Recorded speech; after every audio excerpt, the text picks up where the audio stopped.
At this lonely crossroad in the Carpathian Mountains, 4 travelers find themselves abandoned at nightfall by a local coach driver who was afraid to go any further.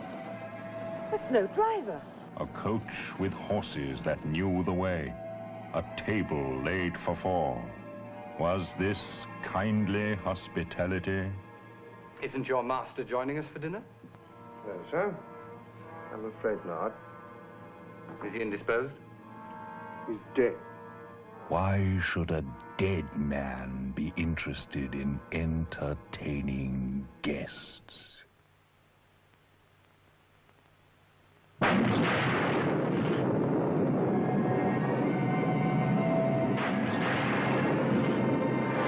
Dracula, Prince of Darkness, King of the Vampires. For 10 years, his mortal remains were cherished by his faithful servant, awaiting the opportunity and a victim to provide the life force for the reincarnation of Dracula.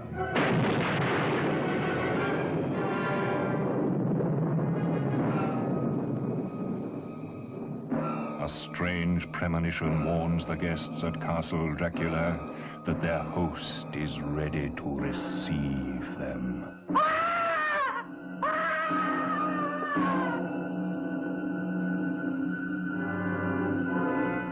I must kill him. He is already dead. He is undead, Mr. Kent. He can be destroyed, but not killed.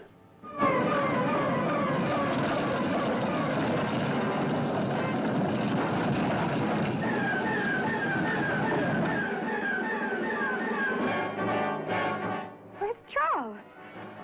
You don't need Charles.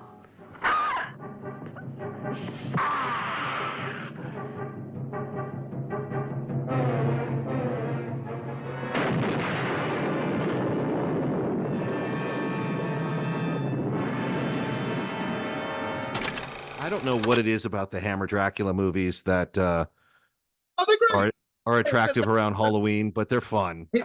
Here's a trick, right? Because I did a whole rewatch of all the Universals and all the 1970s Draculas, and because we were talking about remounting an open air promenade version of Dracula I did in Manchester back in the 90s.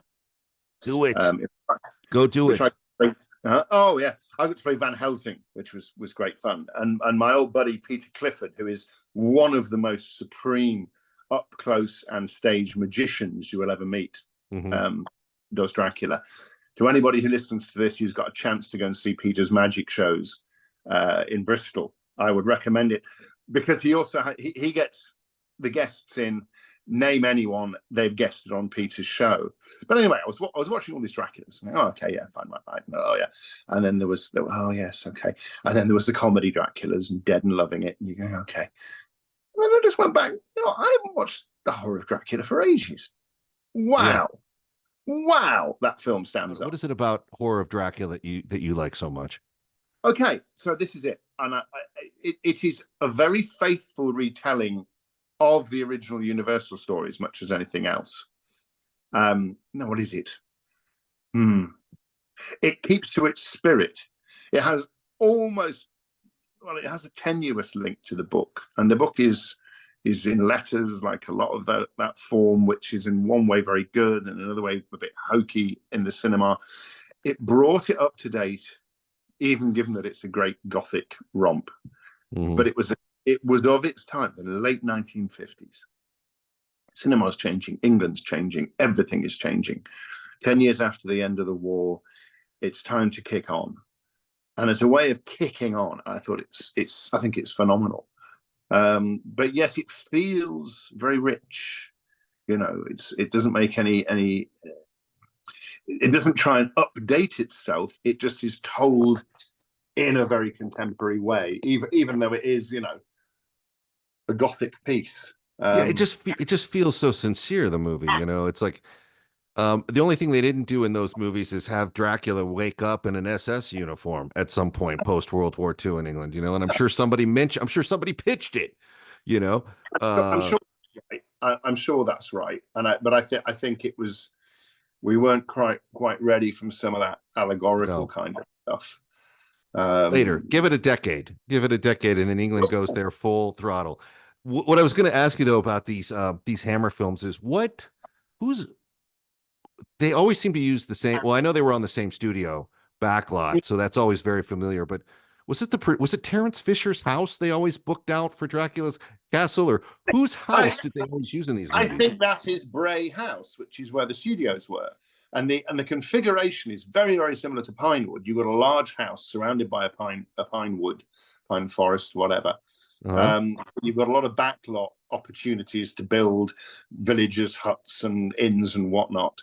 But you do have this house at the centre of it, and you know that they took advantage of a lot of back-to-back shooting.